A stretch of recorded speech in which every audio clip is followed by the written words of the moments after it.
नमस्कार मित्रांनो, आता जो आपण ज्या शेअरचा अभ्यास करणार त्याचं नाव आहे कोल इंडिया लिमिटेड.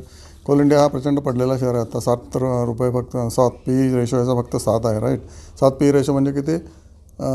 अर्निंग त्याचं खूप जास्त आहे आणि प्राईस खूप कमी आहे. That is what is P ratio. Price म्हणजे मार्केटची जी प्राईस आहे ती आता कोल इंडियाची मे बी 400 वगैरे असेल आणि डिवाइड बाय अर्निंग, ह्याचा जो रेशो आहे त्याला म्हणतात पी रेशो. आणि पी रेशो आता फक्त 7 आहे, म्हणजे स्वस्त शेअर आहे. ओके.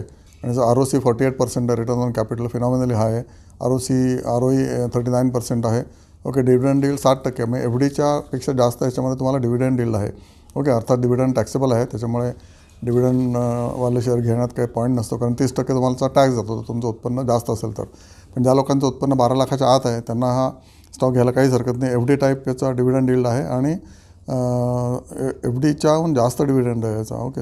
6.9% आता तुम्हाला पोस्ट टॅक्स TDS कट करून FDचं इंटरेस्ट किती मिळतं? तर 5.5% मिळत असेल. पण ह्याचं जर तुमचं 12 लाखाच्या आत उत्पन्न असेल तर ऑब्व्हियसली हे डिव्हिडंड इन्कम पण तुमचं टॅक्सेबल राहणार नाही.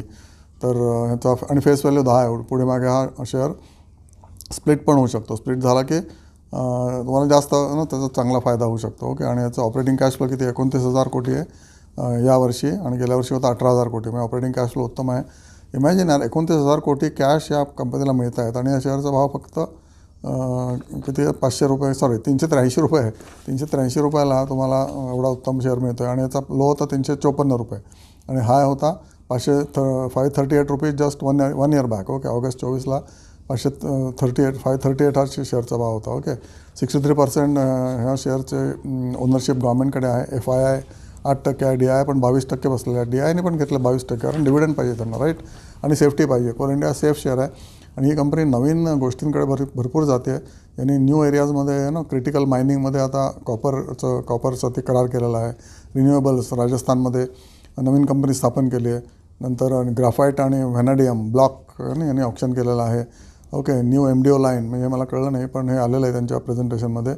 न्यू MDO लाईन ॲट संभरतपूर. ओके. आणि त्याच्यानंतर CIL राजस्थान अक्षय ऊर्जा ही नवीन कंपनी फॉर्म केलेली आहे सोलर एनर्जीसाठी आणि विंड एनर्जीसाठी. त्यामुळे ह्या कंपनीने नवीन गोष्टींमध्ये पदार्पण केलेलं आहे. नुसतं कोलवर अवलंबून नाही आहे. लोकांनी हा शेअर पाडलेला आहे कारण त्यांना वाटतं कोलला कुठे काय प्रॉब्लेम आहे, कारण कोलला काही डिमांड नसणार आहे, कारण थर्मल पॉवर स्टेशनवर तर हळूहळू कमी होतात आहेत आणि रिन्युएबल्स मधून एनर्जी जास्त उत्पन्न होते. पण कोल इंडिया ही कंपनी अशी आहे की ज्यांनी नवीन एरियामध्ये एंट्री केलेली आहे, त्याच्यामुळे हा शेअर उत्तम आहे, चांगला आहे. गव्हर्नमेंट ऑफ इंडियाचा आहे. डिव्हिडंड उत्तम आहे आणि पडलेला शेअर आहे. पडलेल्या भावात जर एंट्री केली तर तुम्हाला चान्स असतात की तुम्हाला 15-20% रिटर्न मिळू शकतं 1-2 वर्षामध्ये. ओके. Thank you so much.